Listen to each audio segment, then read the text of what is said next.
Halo, selamat pagi penonton setia secangkir kopi pagi. Apa kabar pada pagi hari ini? Sehat dan baik? Tentu ini adalah harapan kita bersama. Berjumpa kembali bersama saya Pendeta Asri Romi dan narasumber setia kita yang setiap minggunya setia untuk hadir menjadi narasumber di acara Secangkir Kopi Pagi, Bapak Pendeta Dr. Keloso S. Ugak. Selamat pagi Pak. Selamat pagi juga.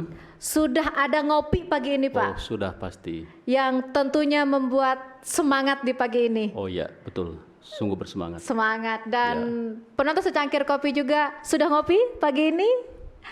Penonton secangkir kopi pagi Sabtu 9 April 2022, kita akan berbicara tentang dari Minggu Palmarum hingga Taman Getsemani. Dan besok Pak, tanggal 10 April ini hari yang istimewa bagi Gereja Kalimantan Pengelis. Ya, sangat istimewa karena besok adalah ulang tahun GKI yang ke-183. Wow, 183 tahun usia Gereja Kalimantan Pengelis, dan juga minggu besok kita akan memasuki minggu sengsara yang ke-7 ya Pak ya? Ya, betul. Sekaligus disebut sebagai Minggu Palmarum. Minggu Palmarum. Ya. Sesuai dengan tema kita hari ini Pak ya. Ya, betul. Dari Minggu Palmarum hingga Taman Getsemani. Baik, penonton secangkir kopi pagi, bersama-sama kita akan menyimak pemaparan dari narasumber kita pada pagi hari ini.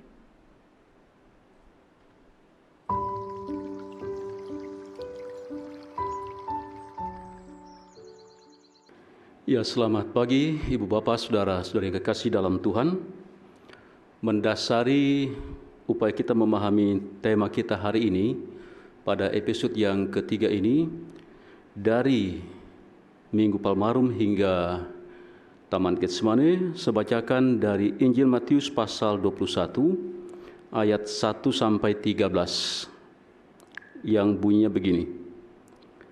Ketika Yesus dan murid-muridnya telah dekat Yerusalem dan tiba di Betfage yang terdekat di Bukit Zaitun, Yesus menyuruh 2 orang muridnya dengan pesan, "Pergilah ke kampung yang di depanmu itu, dari situ kamu akan segera menemukan seekor keledai betina tertambat dan anaknya ada dekatnya.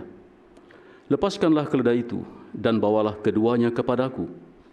Dan jikalau ada orang yang menegur kamu, katakanlah, Tuhan memerlukannya, ia akan segera mengembalikannya." Hal itu terjadi supaya genaplah firman yang disampaikan oleh Nabi, "Katakanlah kepada putri Sion, lihat, rajamu datang kepadamu. Ia lemah lembut dan mengendarai seekor keledai beban yang muda." Maka pergilah murid-murid itu dan berbuat seperti yang ditugaskan Yesus kepada mereka. Mereka membawa keledai betina itu bersama anaknya, lalu mengalasinya dengan pakaian mereka, dan Yesus pun naik ke atasnya. Orang banyak yang sebesar jumlahnya menghamparkan pakaiannya di jalan. Ada pula yang memotong ranting-ranting dari pohon-pohon dan menyebarkannya di jalan. Dan orang banyak yang berjalan di depan Yesus dan yang mengikutinya dari belakang berseru katanya, "Hosana bagi anak Daud, diberkatilah dia yang datang dalam nama Tuhan. Hosana di tempat yang maha tinggi." Dan ketika ia masuk ke Yerusalem, gemparlah seluruh kota itu. Dan orang berkata, "Siapakah orang ini?" Dan orang banyak itu menyahut, "Inilah Nabi Yesus dari Nazaret di Galilea." Lalu Yesus masuk ke bait Allah dan mengusir semua orang yang berjual beli di halaman bait Allah. Ia membalikkan meja-meja penukar uang dan bangku-bangku pedagang merpati dan berkata kepada mereka, "Ada tertulis, rumahku akan disebut rumah doa, tetapi kamu menjadikannya sarang penyamun." Amin. Demikian bagian dari firman Tuhan. Di samping nanti saya juga akan ambil dari Injil Lukas pasal yang ke-22, menyangkut pengalaman Yesus di Taman Getsemani. Pada episode yang ketiga ini, tema kita ialah dari Minggu Palmarum hingga Taman Getsemani. Tentu ada banyak pokok yang bisa kita angkat dan yang sangat menarik. saya mengambil ada 4 hal untuk kita renungkan pada saat ini. Ada 3 pokok mengacu pengalaman Tuhan Yesus dalam menempuh rangkaian sengsaranya untuk karya penyelamatan manusia. Dan 1 pokok secara khusus ialah berkaitan dengan perayaan hari ulang tahun Gereja Kalimantan Evangelis pada tanggal 10 April besok, yakni yang ke-183. Poin yang pertama kita ialah berkaitan dengan Yesus masuk ke Yerusalem. Minggu ini kita masuk pada minggu sengsara yang ke-7, atau disebut juga sebagai Minggu Palmarum. Itu berarti bahwa 1 minggu kemudian atau hari Jumat berikutnya ialah hari Jumat Agung, dan hari Minggunya ialah hari Minggu Paskah. Nah, peristiwa Yesus masuk ke Yerusalem yang disebut sebagai Minggu Palmarum ini adalah gambaran bahwa Yesus harus menghadapi sengsara, Yesus harus mati dalam rangka karya penyelamatannya. Mengapa? Karena di Yerusalemlah ia akan ditolak. Di sana ia akan diadili, ia akan dihakimi, dan ujungnya sampai pada tingkat penyaliban. Dan Yesus berkeputusan untuk tetap masuk ke Yerusalem. Gambaran bahwa memang itulah jalan satu-satunya mendasari kemungkinan manusia diselamatkan. Nah, pada saat yang sama juga pada peristiwa Yesus masuk ke Yerusalem itu, di dalamnya ada juga menggambarkan bahwa manusia ialah manusia yang berdosa. Ia sekaligus menegaskan bahwa tidak ada dasar peluang dari pihak manusia untuk kemungkinan diselamatkan. Sehingga berpadu di dalamnya ialah tindakan Allah dengan penderitaan hingga kematian untuk menyelamatkan, dan penolakan dari manusia yang menyebabkan Allah dalam Kristus itu harus mengalami kematian, termasuk dengan jalan salib. Gambaran keberdosaan itu tampak dalam beberapa hal dari peristiwa Yesus ketika ia masuk ke Yerusalem, yakni bagaimana sikap dan kata-kata yang keluar dari penduduk Yerusalem itu. Misalnya, pada awal ketika Yesus masuk ke Yerusalem, masyarakat menyambutnya dengan penuh sukacita, penuh kegembiraan, penuh antusias. Tapi nanti belakangan, mereka akan bersikap berbeda, sukacita berubah menjadi kebencian. Hal itu juga tampak misalnya dalam kata-kata. Ketika Yesus masuk ke Yerusalem, mereka sambut dengan ungkapan, Hosana, diberkatilah dia yang datang dalam nama Tuhan. Dan seterusnya ungkapan sukacita. Tapi kemudian ungkapan itu berubah terbalik. Dari ungkapan sukacita, ungkapan sambutan, menjadi ungkapan yang berisi caci maki, jeritan kematian. Juga ketika Yesus masuk ke Yerusalem, tampak dikatakan bahwa mereka ada yang menghamparkan pakaian di jalan, ada kemudian mengambil ranting-ranting menghamparkannya untuk Yesus melewatinya, sebagai gambaran bahwa mereka hendak menyerahkan diri sepenuhnya untuk menyambut Yesus yang mereka harapkan datang sebagai Sang Raja itu. Tapi apa yang terjadi kemudian? Pada saatnya berubah. Tindakan mereka memasrahkan diri menyambut Yesus berubah kebalikannya menjadi seruan untuk menyalibkan dan membunuh Yesus. Itu poin-poin untuk menggambarkan betapa manusia penuh dengan kelemahan dan dosa, termasuk menolak karya penyelamatan Allah yang datang dalam Yesus Kristus itu. Poin kedua kita ialah berkaitan dengan peristiwa ketika Yesus sudah ada di Yerusalem. Ketika Yesus sudah masuk ke Yerusalem, di sana digambarkan bahwa ia segera masuk ke bait Allah. Kemudian ketika ia masuk ke bait Allah, digambarkan bahwa ia menjungkir balikan perlengkapan berjualan yang ada di halaman bait Allah itu. Dan untuk mendasari sikap tindakan yang Yesus ambil itu, muncullah kata-kata, rumahku akan disebut rumah doa, tetapi kamu menjadikannya sarang penyamun. Ini ungkapan untuk menggambarkan betapa bobroknya kehidupan manusia, termasuk dalam rangka perlakuan di sekitar Bait Allah. Bait Allah telah menjadi tempat praktik duniawi dan berbagai macam tipu muslihat yang berisi persekongkolan antara pejabat Bait Allah, para pelaku politik, dan juga para pelaku bisnis yang ada kala itu. Sekedar sebagai contoh untuk menggambarkan mengapa kemudian Yesus demikian marah atas praktek yang ada itu. Dan bagaimana persekongkolan jahat itu terjadi, misalnya begini. Masa itu ialah masa-masa ketika banyak orang berziarah, datang ke Yerusalem, termasuk datang juga ke Bait Allah. Nah, mereka datang ini misalnya membawa persembahan. Sangat mungkin mereka membawa persembahan itu sesuai dengan mata uang yang ada dari tempat atau negara asalnya. Nah, ketika sampai ke Yerusalem, mereka harus mempersembahkan persembahannya menggunakan uang shikal, yang merupakan uang, mata uang yang dikhususkan untuk Bait Allah itu. Maka perlu ada penukaran dari mata uang di tempat asal mereka dan mata uang untuk digunakan sebagai persembahan. Nah, di sini terjadi akal-akalan oleh para petugas Bait Allah itu. Semisal misalnya kita bayangkan dengan rupiah dan dolar. Anggaplah misalnya mereka ini perlu mempersembahkan persembahan dalam bentuk rupiah.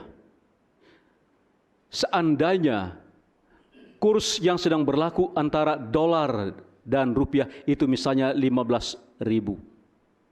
Nah, mereka akan diakali dari uang dolar tadi yang ditukarkan ke uang rupiah, mereka akan turunkan sedemikian rupa harganya. Yang seharusnya misalnya mungkin harga per dolar itu ialah 15.000, mereka jadikan harga 10.000. Nah, selisih harga ini mereka gunakan untuk berbagi-bagi satu dan yang lainnya. Mereka akali orang yang datang dari jauh ini dalam rangka uang persembahan itu. Atau contoh kedua, tentang persembahan korban. Hewan yang dibawa misalnya akan diperiksa oleh orang tertentu di Bait Allah. Nah, sering terjadi pada proses memeriksa ini ada akal-akalan di sana. Hewan misalnya yang sesungguhnya baik, layak, kudus dipersembahkan, mereka katakan, oh ini cacat. Lalu mereka tawari untuk membeli dengan harga yang mereka tentukan sendiri, tentu dan harga murah. Lalu yang dianggap tidak layak yang tadi kemudian mereka beli, lalu mereka taruh ke belakang. Lalu mereka tawarkan binatang lain untuk dibeli oleh mereka yang mempersembahkan korban itu. Nah, ketika misalnya datang orang yang lain lagi, terjadi praktik yang sama. Yang sesungguhnya layak dikorbankan, dianggap tidak layak. Lalu mereka kemudian beli dengan harga murah. Lalu berikut nanti yang tadi sudah dianggap tidak layak itu mereka jual dengan harga yang lebih mahal kepada orang yang tadi sudah menyerahkan korbannya. Ada terjadi akal-akalan, tipu-tipuan di sana. Antara ada pejabat Bait Allah, ada juga mengkaitnya dengan para politikus yang ada. Ada kait mengkaitnya juga dengan para pelaku bisnis yang kemudian membentuk semacam kejahatan bersama di sekitar Bait Allah itu. Itu sebabnya maka Yesus sampai pada perkataan, rumahku akan disebut rumah doa, tetapi kamu menjadikannya sarang penyamun. Betapa beralasannya Yesus untuk marah dan menjungkir balikan semua perlengkapan jual beli yang ada kala itu. Nah, dari gambar ini sekaligus memberikan peringatan bagi kita bahwa ternyata lembaga keagamaan, boleh jadi termasuk gereja, itu rawan menjadi sarang penyamun. Berikutnya juga ialah kita perlu memahami Bait Allah ini sebagai pusat kendali hidup, bagaikan Bait Allah di Yerusalem. Ia pusat kendali umat, entah yang ada di Israelnya ataupun yang di luar Israelnya. Paulus menegaskan bahwa hidup kita adalah bait roh Allah dan hati itu bagaikan bait Allah. Bagus bila menjadi perenungan kita pada hari ini ialah kita mengecek kembali apa atau siapa yang paling bertahta dalam hati. Adakah Roh Allah yang bertahta atau mungkin penyamun yang bertahta? Poin ketiga kita berkaitan dengan peristiwa ketika Yesus sudah ada di Taman Getsemani. Mengacu catatan dari Injil Lukas, pasal yang ke-22, ayat 39 sampai ayatnya yang ke-46. Di sana menggambarkan Yesus yang sedang dalam pergumulan teramat sangat. Ketika salib sudah tampaknya sedemikian dekat, ada kegentaran, ada ketakutan yang ia alami. Tapi ujungnya ia tunduk bagaikan seorang anak yang tunduk sepenuhnya kepada apa yang Bapa kehendaki. Di sini Yesus ada pada titik ketakutan dan kegentaran yang amat sangat luar biasa. Ia berada pada titik nadir, titik terendah. Sampai kemudian ia memerlukan bantuan penguatan dari malaikat yang turun dari sorga. Dan tampak kemudian ia mengalami keringat atau peluhnya yang bertetesan bagaikan darah yang bertetesan ke tanah. Secara medis, Yesus mengalami pecah pembuluh darah.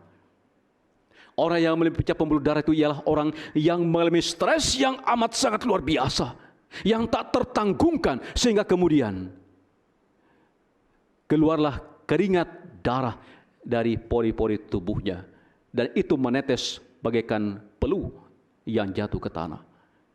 Nah, inilah Yesus yang menyelamatkan itu. Ia yang dalam karya penyelamatannya mengalami pergumulan amat sangat berat. Dan adalah wajar pula bila kemudian sebagai orang-orang percaya kepadanya, bila kita pun dalam hidup kita mengalami macam-macam bentuk stres yang sungguh-sungguh berat, tantangan yang sungguh-sungguh berat. Namun bila hal itu kita alami, marilah kita alami bersama Yesus. Marilah stres bersama-sama dengan Yesus, mengalaminya bersama dengan Yesus, agar kemudian seperti hanya Yesus menang atas semuanya. Poin yang keempat, perenungan kita saat ini ialah berkaitan dengan perayaan 183 tahun Gereja Kalimantan Evangelis yang besok pada tanggal 10 April akan kita rayakan bersama. Dalam sejarahnya pada awal mula, perayaan ulang tahun GKI itu mengacu tanggal 4 April 1935. Jadi ada 3 poin atau 3 kemungkinan cara untuk menentukan tanggal lahir suatu gereja. Pertama kemungkinannya ialah mengacu datangnya misionaris pertama kali ke suatu wilayah yang menjadi dasar lahirnya gereja di tempat itu. Kemungkinan kedua ialah pada pelaksanaan baptisan pertama yang diyakini melahirkan gereja di tempat itu. Dan yang ketiga ialah mengacu terbentuknya gereja sebagai lembaga di tempat itu. Awalnya kita mengacu pada yang ketiga, gereja sebagai lembaga dengan adanya peraturan gereja atau tata gereja pada tahun 1935, tepatnya tanggal 4 April.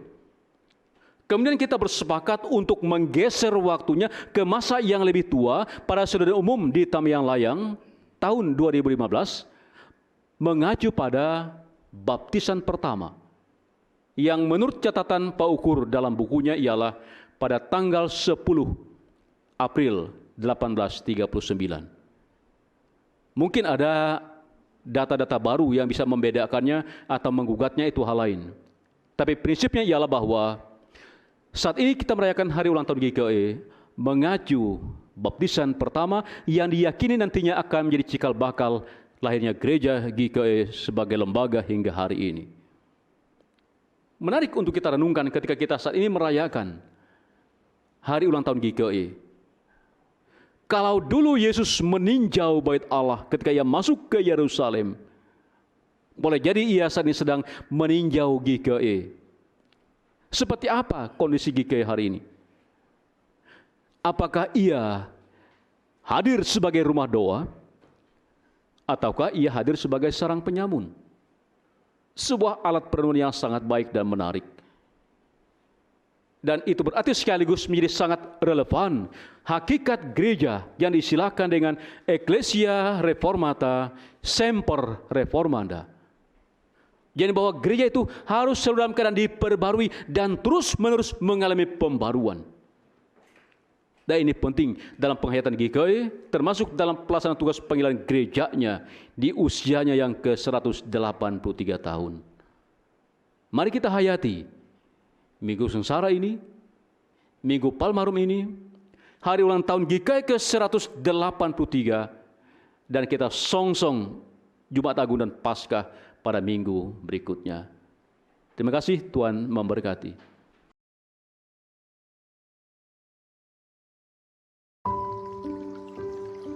Penonton secangkir kopi pagi, kita telah mendengarkan pemaparan yang disampaikan oleh Bapak Pendeta Dr. Kloso S. Ogak selaku narasumber kita pada pagi hari ini. Ada kalimat yang sangat tajam yang diucapkan oleh Yesus tak kala di bait suci, Pak ya. Rumahku adalah rumah doa, tetapi engkau menjadikannya sarang penyamun. Ya, ini ucapan yang sangat tajam dalam keadaan marah. Ya, betul. Melihat situasi saat itu. Baik, penonton secangkir kopi pagi, telah dipaparkan untuk kita bersama sesuai dengan tema kita pada pagi hari ini seputar tentang perjalanan Yesus memasuki Yerusalem. Yesus tak kala ia ada di bait suci, dan pergumulan dan perjuangan Yesus tak kala sedang berada di Taman Getsemani, dan juga tadi ada disinggung sedikit tentang hari ulang tahun Gereja Kalimantan Evangelis ya Pak? Iya, betul. Yang ke-183 tahun. Baik, penonton secangkir kopi pagi, kalau kita melihat dari pemaparan yang Bapak sampaikan tadi tentang penduduk Yerusalem, sangat terlihat ada perubahan sikap dalam mereka menyambut Yesus. Ada sambutan yang ramah, tetapi ada juga sambutan dengan kebencian. Artinya ada perubahan sikap penduduk Yerusalem ketika mereka menyambut Yesus, dan dari hal ini terlihat betapa kuatnya hasrat manusia dalam mereka ingin sekali mengatur tentang karya-karya Allah, inginkan menurut keinginan manusia itu sendiri. Dan apa pelajaran bagi kita sebagai umat Allah masa kini dari perubahan sikap penduduk Yerusalem tersebut, Pak? Ya, betul. Memang di sana kelihatan sekali adanya perubahan sikap. Perubahan sikap itu berangkat dari ada yang mereka inginkan tentang siapa Yesus dan apa yang mestinya Yesus penuhi menurut maunya mereka. Tapi ternyata Yesus datang tidak dalam rangka memenuhi apa yang mereka inginkan. Misalnya, contoh, mereka menghendaki agar Yesus itu menjadi Mesias yang nanti akan menjadi raja secara politis, menggantikan atau meneruskan kerajaan Daud di masa lalu. Tapi ternyata Yesus tidak begitu. Jadi ada perbedaan antara apa yang mereka inginkan dan apa yang Allah kerjakan. Nah, ini pengalaman yang bisa terjadi pada setiap orang termasuk kita masa kini. Dalam rangka relasi kita dan Allah mungkin juga ada terjadi. Kita menghendaki begini, Allah menghendaki lain. Dan ketika terjadi perbedaan antara apa yang kita inginkan dan yang Allah kehendaki, sering terjadi manusia memaksa kehendaknya agar Allah yang menuruti kehendak manusia. Tapi dari pengalaman ini mengingatkan bahwa kita berhak untuk mengharapkan sesuatu, meminta sesuatu kepada Allah, tapi ujungnya tetap ialah, ya Bapa, jadilah kehendakmu. Bukan jadilah kehendakku, tapi jadilah kehendakmu. Termasuk dalam seluruh kehidupan dan juga dalam doa-doa kita setiap saat. Iya, betul. Artinya manusia ini punya bisa, Pak ya. Bisa untuk menginginkan segala sesuatunya, bisa untuk merencanakan segala sesuatunya, tetapi tetap manusia punya bisa, Allah yang punya kuasa. Ya, betul. Untuk menentukan segala sesuatunya sesuai dengan kehendak Allah. Ya. Dan kembali lagi Pak, kalau kita melihat perubahan sikap penduduk Yerusalem, ini seperti yang Bapak katakan tadi menggambarkan juga sikap kita di masa kini, Ya. dan juga bisa saja sebagai umat Allah Ya. mempunyai sikap yang berubah-ubah, hari ini seperti ini, besok seperti itu, dan lusa berbeda lagi sikapnya. Ya. Akankah ini membuat ketika kita flashback ke belakang tentang karya penyelamatan? Ya. Penyelamatan itu adalah anugerah Allah semata-mata. Ketika adanya perubahan sikap manusia, apakah ini memungkinkan bahwa anugerah penyelamatan itu dicabut? Atau anugerah penyelamatan ini bersifat mutlak? Perubahan sikap apapun yang dilakukan oleh manusia dalam kehidupan ini, ketika ia sudah dibaptis, dia sudah menjadi Kristen, oh dia pasti selamat karena anugerah itu. Ya, anugerah Allah itu ia tawarkan kepada setiap orang, kepada setiap kita, dan ia merupakan tawaran yang berlaku seumur hidup. Kita menyambutnya pada momen tertentu, misalnya ditandakan dengan baptisan. Nah, ia akan berlaku selama kita mengaminkan hal itu. Tetapi ketika kita pada titik tertentu menolaknya, maka anugerah itu menjadi tidak berlaku. Jadi ia tidak bersifat tetap, dalam arti entah kita setia atau tidak setia, ia tetap berlaku. Ia berlaku selama kita menyambutnya dan percaya hingga akhir hayat. Itu. Ini pesan yang luar biasa penonton secangkir kopi pagi. Karena ketika ada anugerah keselamatan yang Allah tawarkan bagi kita, kita juga punya tanggung jawab, begitu Pak ya? Ya, betul. Dalam menyambut anugerah keselamatan itu dengan mensyukurinya, dengan melakukan kebenaran dan kebaikan di dalam Tuhan. Karena tadi Bapak katakan bahwa kalau dibaptis, tetapi kemudian menjadi Kristen, tetapi dengan sikap dan laku yang tidak sesuai dengan kehendak Allah, bisa jadi Ya. anugerah keselamatan itu kemudian dicabut, seperti itu ya Pak? Betul. Ya, prinsipnya tawaran berlaku bagi kita sepanjang hidup sampai kematian. Mungkin ada saatnya terjadi penyangkalan ya, penyangkalan pada saat tertentu ya. Tawaran tetap berlangsung sepanjang kita hidup. Tetapi tawaran itu memerlukan jawaban. Kalau kita dengan pola hidup tertentu kita menolak tawaran itu atau bahkan kita meninggalkan tawaran itu, maka tawaran itu menjadi tidak berlaku. Anugerah itu menjadi tidak berlaku. Jadi tawaran yang ditawarkan berlaku sepanjang kita masih hidup. Ya. Andai pun kemudian ada perjalanan yang membawa kita, katakan saja secara kasarnya, jatuh ke dalam satu kesalahan. Ya. Tawaran itu masih berlaku Ya. sepanjang kita mau memperbaiki diri Ya. untuk menjadi lebih baik, seperti Ya, itu ya betul. Pak? Ya. Oke. Dan yang menarik juga, penonton secangkir kopi pagi, ketika kita berbicara tentang Yesus marah ya itu Pak ya? Ya, betul. Di bait suci. Dipaparkan tadi oleh narasumber kita, ada pertukaran mata uang yang dipermainkan seperti itu Pak ya. Ya. Ada pihak-pihak yang mengambil keuntungan, juga dari bahkan hewan-hewan korban yang dibawa ke bait suci Ya. untuk dikorbankan. Ya. Itu ada pihak-pihak pengusaha yang berusaha untuk mengambil keuntungan di sana.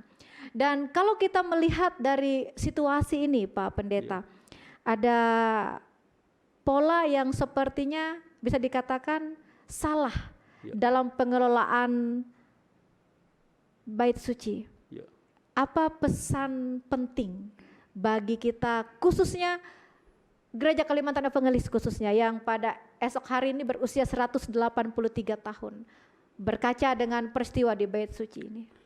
Ya, di sana memang ada praktek yang bisa dikatakan sebagai praktek jahat. Kesepakatan untuk berbuat jahat yang disilakan sebagai sarang penyamun.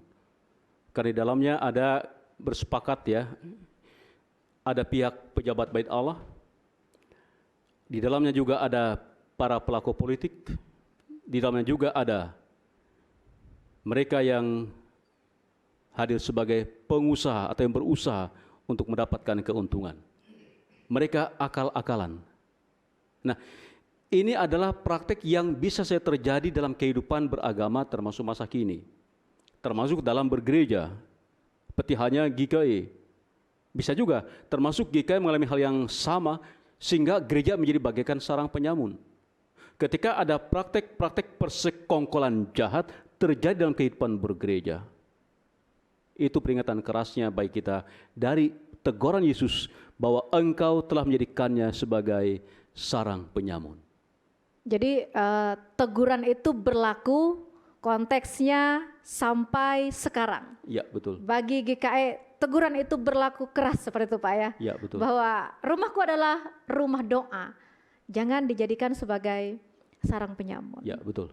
Tetapi kemudian kalau kita melihat Gereja Kalimantan Evangelis itu sendiri, ada beragam berjuta sikap dan karakter yang terkumpul dalam Gereja Kalimantan Evangelis ini. Ada banyak sikap-sikap tertentu dalam tanda kutip.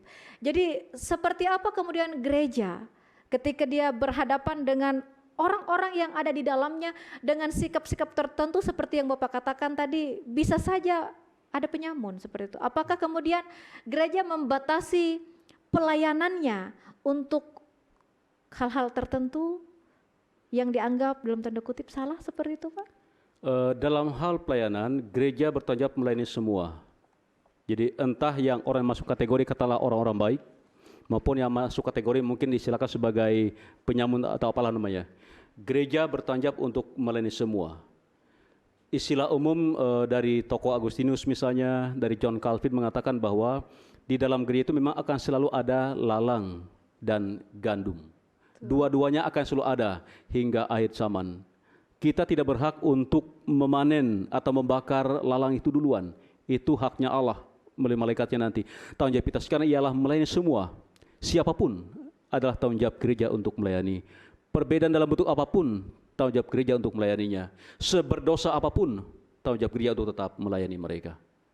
Artinya gereja tetap punya tanggung jawab untuk merangkul.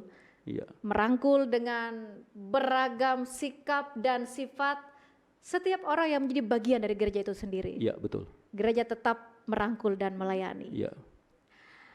Dan juga Pak ada anggapan yang sering kita dengar bahwa orang yang takut itu sepertinya tidak beriman.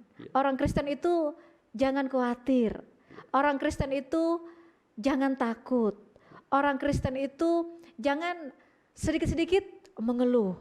Sedikit-sedikit mengeluh, ya kan Pak? Iya, betul. Sering kita mendengar hal-hal seperti ini, seperti itu. Tetapi kemudian ketika kita melihat tentang peristiwa di Taman Getsemani, Yesus sendiri dalam pergumulan sampai berpeluh darah. Artinya bisa dikatakan bahwa juga merasakan tekanan. Apakah juga bisa dikatakan sedang takut atau khawatir seperti itu? Jadi seperti apa pesan untuk kita jemaat Tuhan di masa sekarang ini? Ya, di sana Yesus sendiri menunjukkan bahwa ia mengalami pergumulan yang amat sangat berat. Ia mengalami kegentaran yang luar biasa. Bahkan secara fisik dari pendekatan medis misalnya, dia pun mengalami stres berat. Mungkin agak kaget misalnya kita mengatakan bahwa Yesus stres. Secara medis ia mengalami pecah pembuluh darah. Seseorang yang mengalami pecah pembuluh darah itu ialah orang yang stresnya luar biasa berat, yang hampir-hampir tidak mampu lagi ditanggungnya. Yesus mengalami itu. Sehingga itu hal yang manusiawi. Jadi ketika kita misalnya dengan macam-macam bentuk beban yang berat, kita ragu, kita bimbang, kita stres, kita bergumul, lumrah saja, bagus saja. Justru lebih baik orang yang berkeluh kesah, atau mungkin juga orang yang marah dengan Tuhan atas beban hidupnya, tapi tetap datang dalam pasrah pada Tuhan, daripada yang tampaknya baik-baik, kelihatannya baik-baik, tapi dalam kepura-puraan, tahu hilang dari hadapan Tuhan. Jadi lumrah saja, Yesus pun sudah mengalaminya. Bahkan ajakannya ialah, ya kalau memang kita ada saatnya stres luar biasa berat, mari stres bersama Yesus. Dia sudah lebih dahulu mengalaminya dan dia menang atasnya, agar kita pun juga menang atas pergumulan dan stres yang kita alami. Jadi kalau saya bisa mengutip sedikit dari yang Bapak katakan tadi, penonton secangkir kopi mari stres, tapi kalaupun stres stresnya bersama Tuhan. Ya. Kalau takutnya jangan sendiri, takutnya bersama dengan Tuhan. Ya. Menangisnya bersama dengan Tuhan. Ya, betul. Karena di Taman Getsemani, ketakutan, tekanan, stres pun sudah dialami oleh Yesus sendiri dan dia memenangkan situasi itu. Ya, jadi kalau kita takut, stres, khawatir bersama dengan Tuhan, kita aminkan, kita menang atas setiap perkara. Amin ya Pak ya? Amin ya. Amin. Dan kemudian di Taman Getsemani juga Ya. ada petikan kalimat yang diucapkan oleh Yesus Ya. dalam gumul dan juang itu. Ya. Mengucapkan, ya Bapa, kalau bisa cawan ini berlalu daripadaku.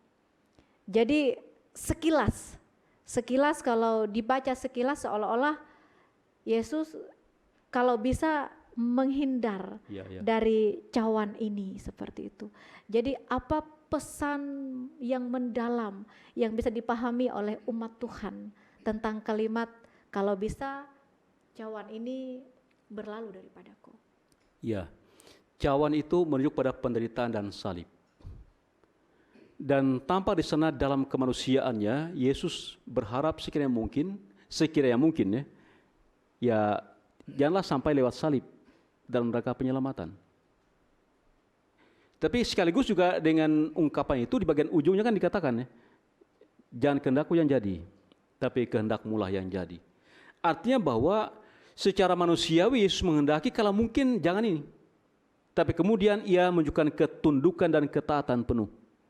Ya Bapa, jadilah kehendakmu. Nah, ini juga adalah gambaran dari kita juga ya. Bisa juga menjadi gambaran kita pada umumnya.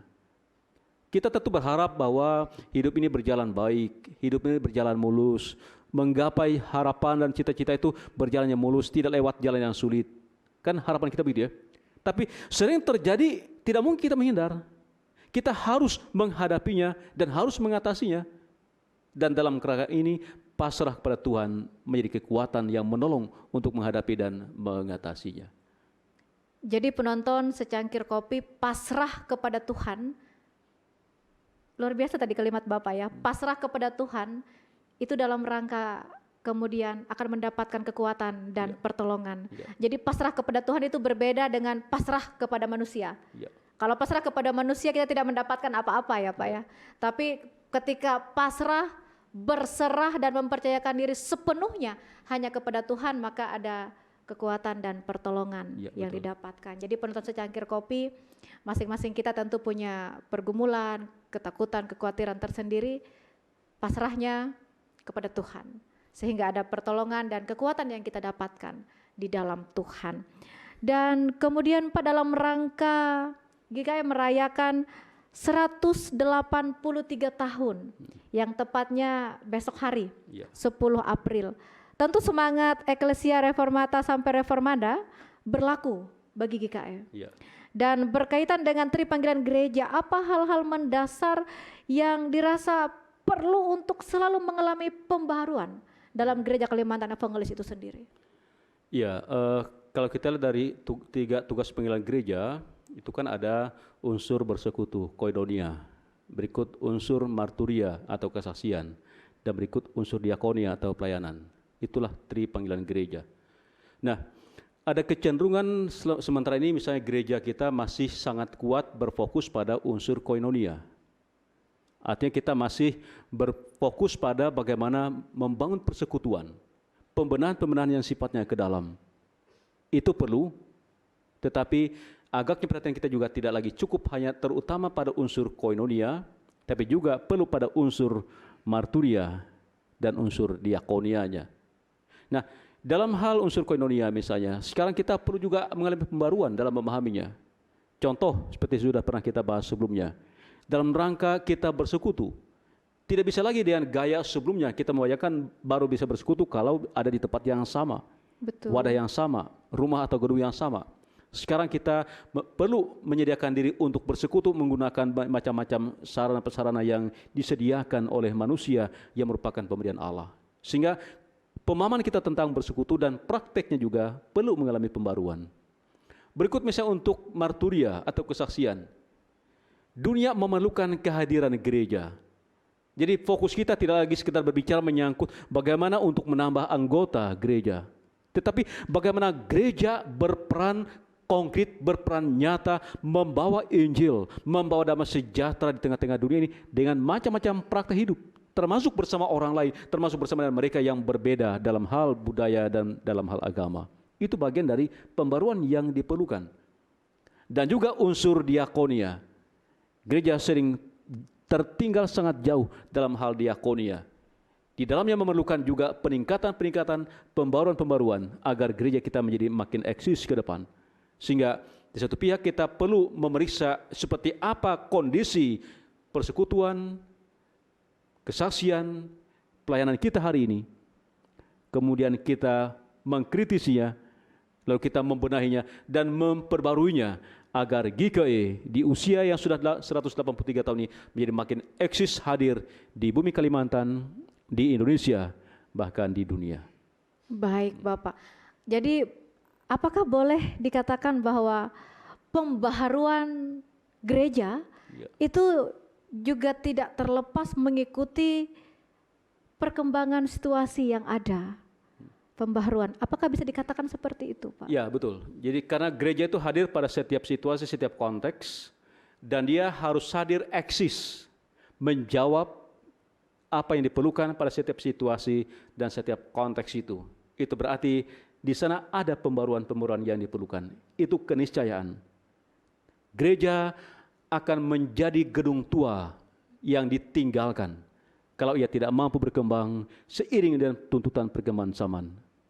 Gereja harus hadir terus memperbarui dirinya agar ia akan terus eksis pada setiap perkembangan dan apapun yang akan terjadi di hari-hari yang akan datang.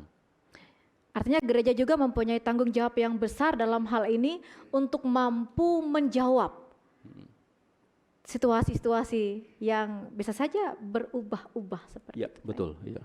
Jadi gereja ini akan eksis ketika ia mampu menjadi jawaban dalam setiap situasi-situasi tertentu. Ya, betul. Harus begitu.